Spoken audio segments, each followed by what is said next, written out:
So here in about maybe a week, I'll be growing grass again. I actually got some rain today, and it's starting next week. It's supposed to cool down a little bit. And so, I figured what I would do. So yesterday I was talking about the idea of Duracore and utilizing the fertilizer as a application system for the Duracore. And I was taking a look at it, and I figured that, well, if I utilize, okay, so the maximum Duracore, I was taking a look at this and the application rate for Duracore in terms of utilizing fertilizer as an application system for the Duracore. They recommend utilizing 20 fluid ounces of Duracore per acre of grass. So per acre of land, they suggest utilizing 20 fluid ounces of Duracore per acre. And so one gallon is 128 fluid ounces. And so that effectively means that one gallon of Duracore will cover about 7 acres of land. And so at 7 acres of land and at an application rate of about 285 pounds of fertilizer per acre of land, that will give me enough fertilizer to fertilize the grass properly, and it will also give me enough fertilizer per acre of land to apply the Duracore properly as well. And so I will be so that's the big idea. 20 fluid ounces of Duracore per acre on 285 pounds of fertilizer per acre. And I will only need to apply the Duracore realistically one time. And if I need to apply a fertilizer again, I will need to apply fertilizer again. But in terms of herbicide, I will utilize the fertilizer to put the herbicide on the property. But I won't have to do that repeatedly. All right, I'll just have to put the Duracore on there one time, and then after that's done, if I need more herbicide, I can utilize a Grazon HL. And so Grazon HL can also be put on coated on fertilizer, and that fertilizer, it will herbicide the property at the same time. And so I can use Duracore, and if I feel like I need more herbicide on the property, I can use Grazon. And if I use Duracore and Grazon and it's still just at a rough spot, then which it probably won't be. But if it is in a rough spot, then I can always go over the property with a drone sprayer and utilize some kind of a broadleaf herbicide like 2,4-D or something like that. And so that's the big idea right now. Starting next week, I got everything done that I needed to get done for this week. I got everything done. Starting about Monday, I will be growing grass. Sometime next week, I will be growing grass again. Starting about next week. And when I grow grass, the big idea of growing grass is whenever you have an animal, cattle, but that's the big idea with the fertilizer and the herbicide. All right, 20 fluid ounces per acre of land at about 285 pounds of fertilizer per acre will give me a application rate of 20 fluid ounces per 20 fluid ounces per acre, and it will give me a carrier of 285 pounds of fertilizer per acre.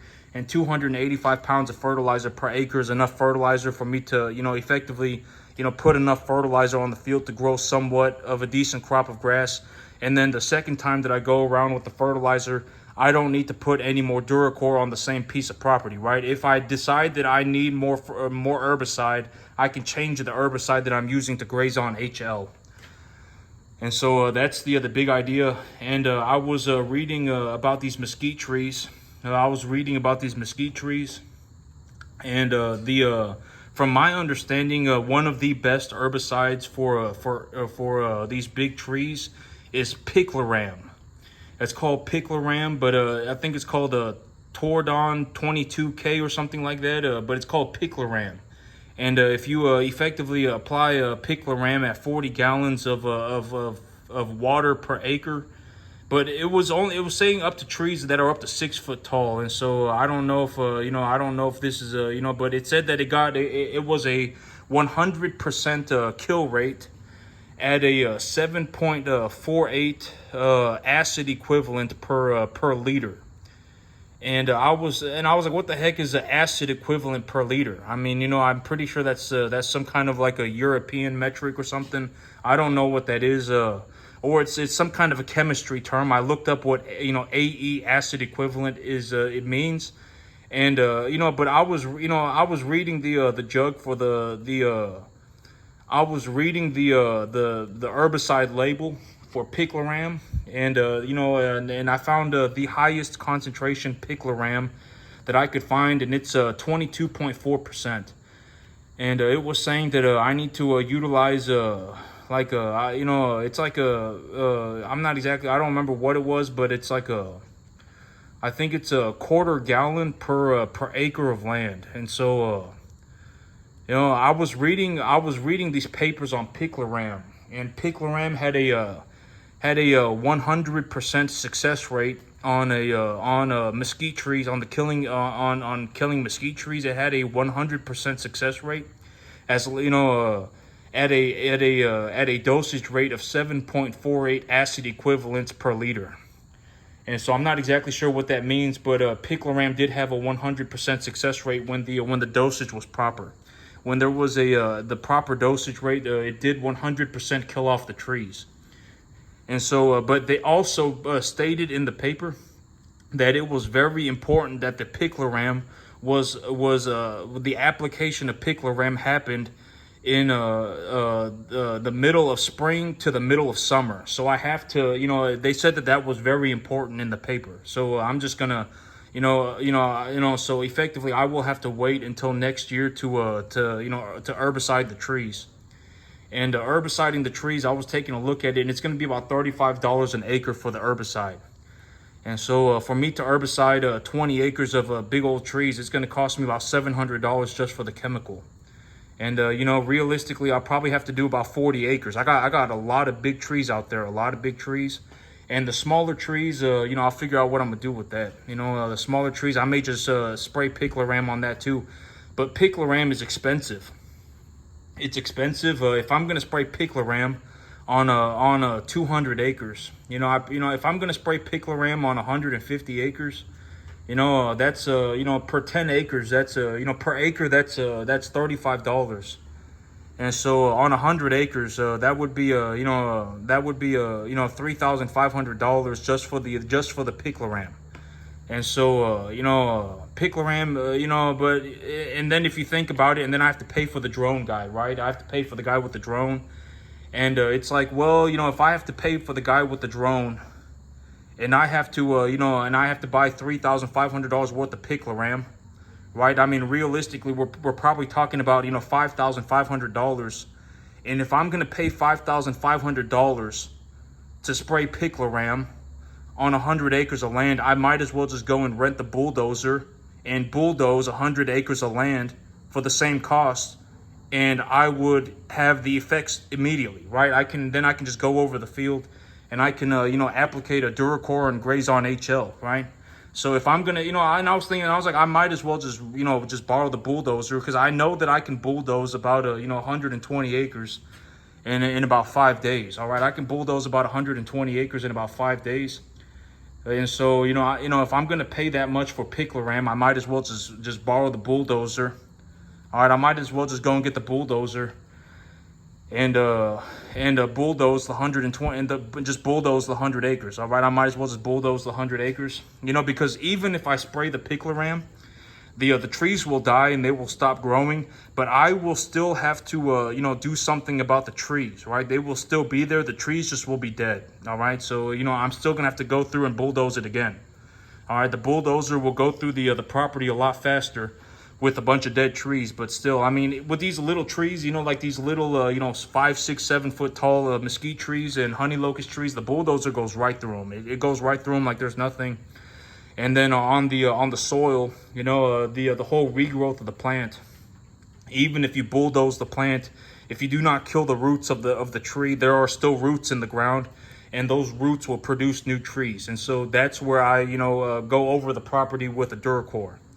And so that's effectively, the situation that, I took a look at it and I was like, well, I'm not going to spray a picloram at $35 an acre. Realistically with shipping charges, I mean, we may be talking about $40 an acre. And at $40 an acre for 100 acres, that would be $4,000 just for the picloram, all right? Just for the picloram, and then I probably have to pay the guy with the drone another $2,000, right, as a service charge for the drone, and him flying the drone around all day on 100 acres. And so it's not going to take all day. Maybe it'll take 3 hours, but I still probably have to pay him about $2,000. So that's $6,000. And for $6,000, I can just go and get the bulldozer, right, and bulldoze 100 acres of trees, right, and it would be the same thing, right? I mean, I would rather bulldoze the trees than spray picloram. And so, but on the real big trees, I may have to just go ahead and spray picloram. I'll have to figure it out. Those real big trees, if they're still alive, it's real hard to knock them over. It takes a lot to knock them over.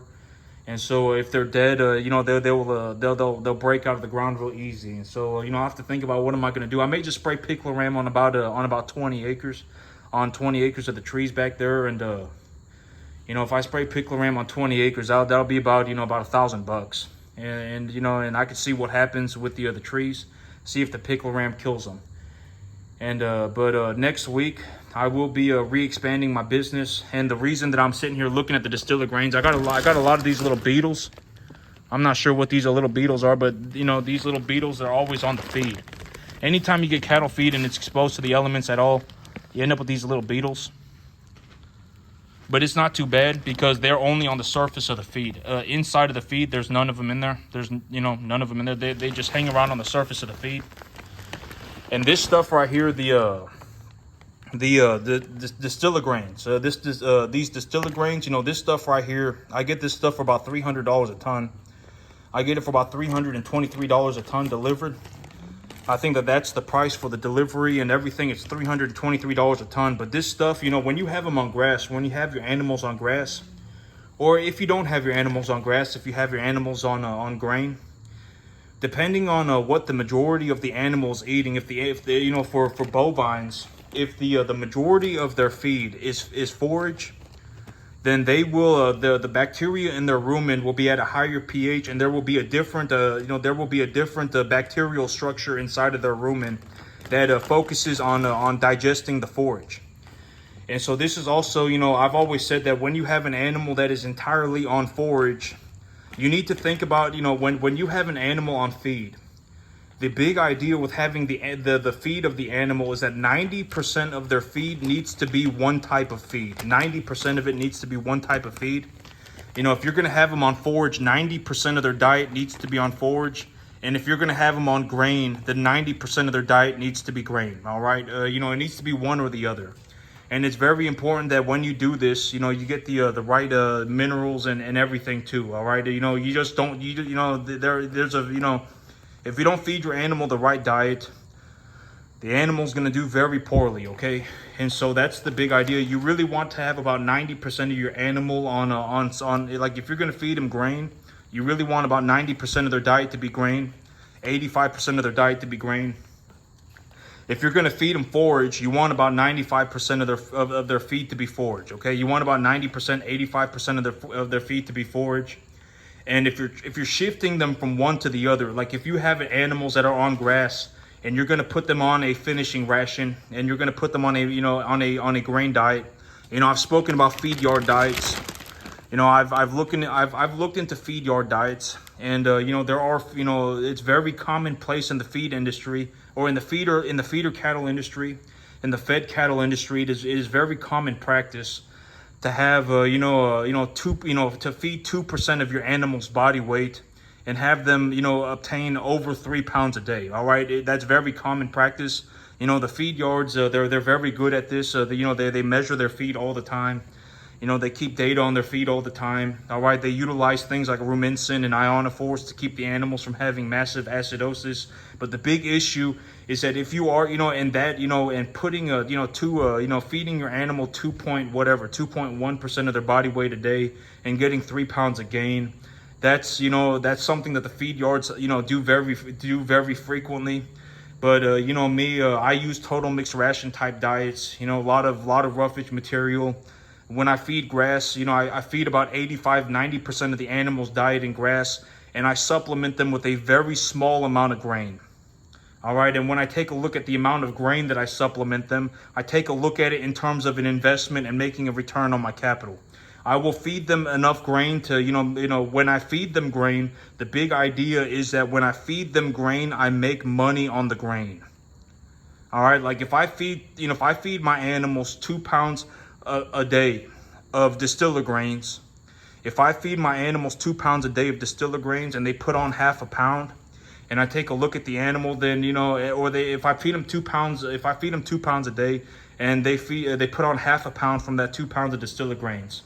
If I feed them 3 pounds a day of distiller grains, and I am still able to give the animal 90% of their diet, I am really going to focus on feeding my animals grass, just because I have so much land area. I have so much land space right now that I can effectively grow. I can even grow enough grass to feed 500 cattle right now with no problem. Okay, I have enough. I legitimately have enough land right now to, if I grew grass, I could probably feed 700 cattle. All right, no problem. And so I'm just gonna focus on growing the grass. All right, growing grass is very cheap. But when I feed grass, the big benefit of having a high forage diet, granted that when you feed your forage, the feed values of your forage are not astronomical. Okay, and granted that you don't have, some kind of like a prussic acid or something going on, the forage is very safe. It's very safe. They can eat, if your forage is 70% TDN, if it's 70% energy and 14% protein, all right, if it's even 12% protein, 14% protein, something like that, your animal can effectively just eat like they're at a buffet. They can eat until they just can't eat anymore, and then they're good to go.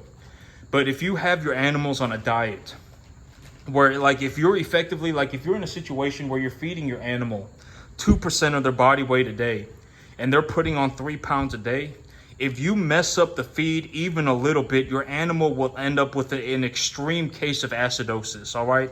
They will end up with an extreme case of acidosis.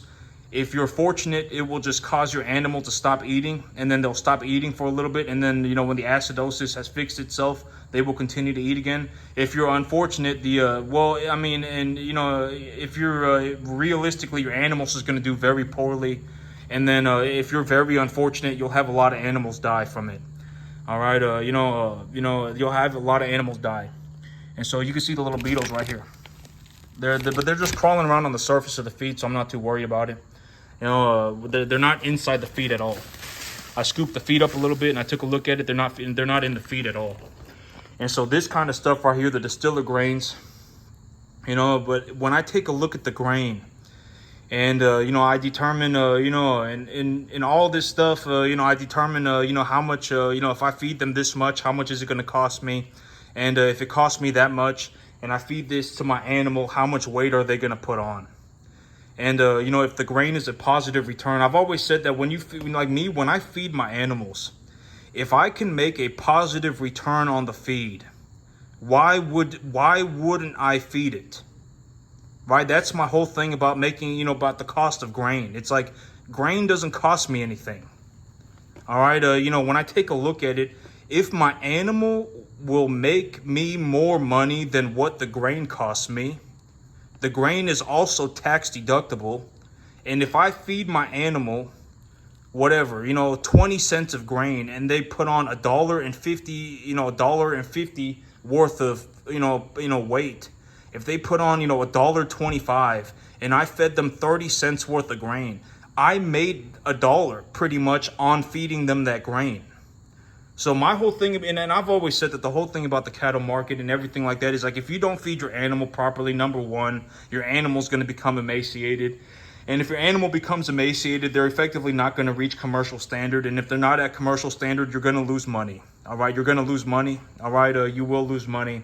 And my whole thing about it is, like, if it makes me money, why wouldn't I do it? Right? That's my whole thing about it. Like, if it costs me 30 cents and I make $1.30, it doesn't cost me 30 cents. It makes me $1, right? That's the whole thing about it. That's the whole thing about business. Business does not cost me anything. Everything that I have, my 375 acres of land, does not cost me anything. All right, my cattle don't cost me anything. My equipment does not cost me anything. My grain does not cost me anything. Everything, I do this to make money. It makes me money. All right, all of this stuff makes me money. All right, nothing costs me anything. If I stopped doing this, I would legitimately hemorrhage hundreds of thousands of dollars a year. All right, I would hemorrhage massive sums of money. All right, everything costs me nothing. All right, and but that's that's the whole idea of the distiller grains. The reason that I like distiller grains is because the feed values of distiller grains are absolutely astronomical. Okay, distiller grains have very high levels of energy and very high levels of protein.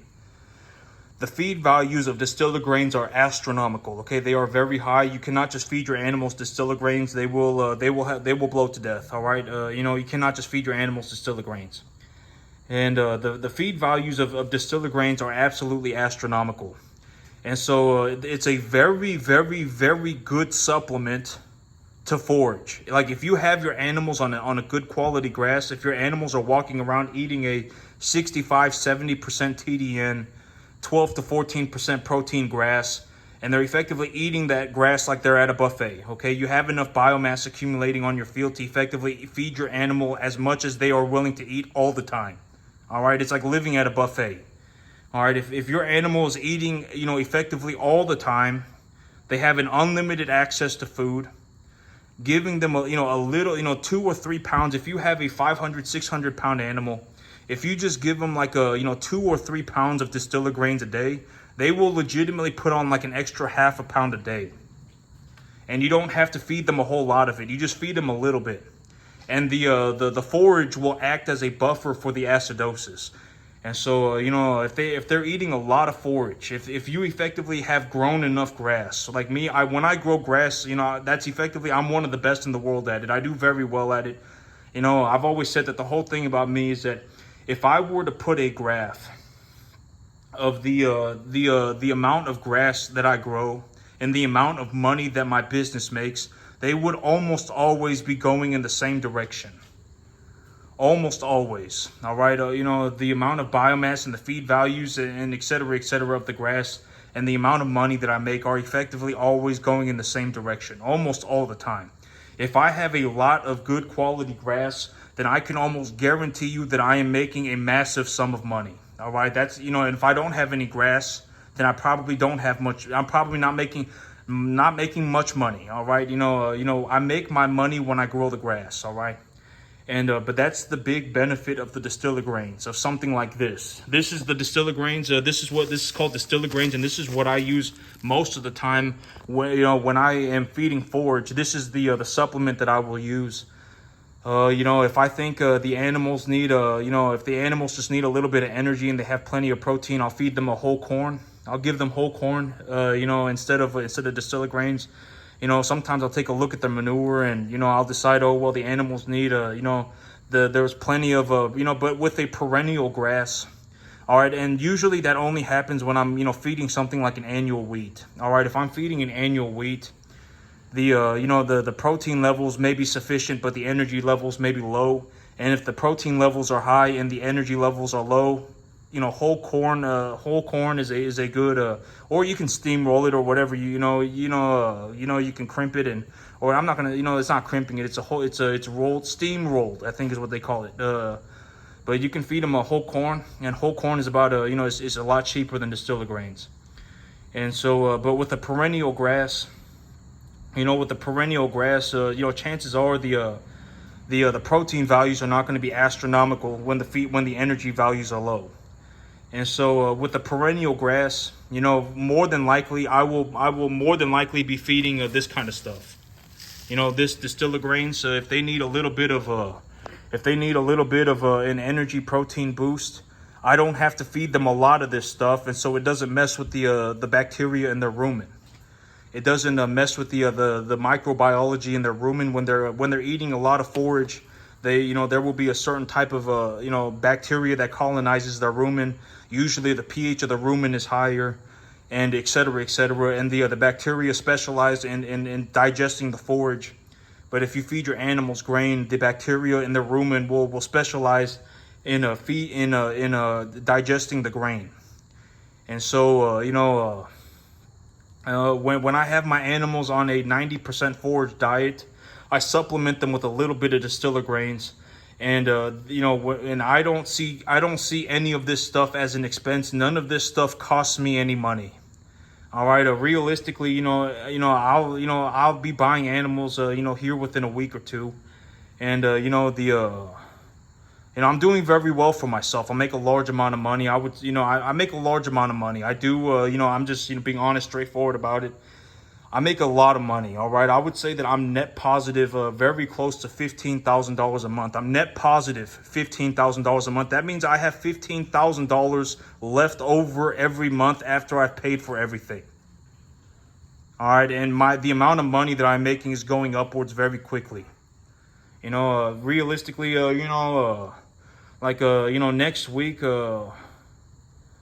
because realistically, I will be growing my balance sheet by about 10 animals every month. And let's say that I have let's say that I'm realistically left with 8 animals when it's all said and done. So I have 8 animals, and with where the feeder cattle market is right now, I mean, an 800-pound number 1 to 1.5 type medium large frame steer is selling for like $2,500, $2,700. And so let's lowball it, because I also have heifers. So let's just say $2,300. And what's $2,300 times 8? Right, that's like over $17,000. So I'm net positive over $17,000 a month right now. All right, I am net positive over $17,000 a month as of today. Right now, with where my balance sheet is, right now I'm net positive about $17,000 a month. But I always say 10 to 15,000 because but realistically, it's probably gonna be close to 15,000. All right, I am net positive about $15,000 a month, and my balance sheet is expanding more rapidly as time progresses. I am actually doing better for myself as time moves forward. All right, as I progress, I actually do better as time progresses. All right, that's I am actually improving as time progresses. But as of today, as of right this moment, I am net positive about $15,000 a month. That's how much money I have left over after I've paid for everything. That's how much money I have left over. That's not how much money I make. That's how much money I have in terms of a net excess, okay? It's about $15,000 a month. And that number is going up very quickly. All right, it's going up very quickly. Starting next week, I will be growing grass again, and I will be re-expanding my herd. I would realistically anticipate that I double the size of my herd probably within 3 months, all right?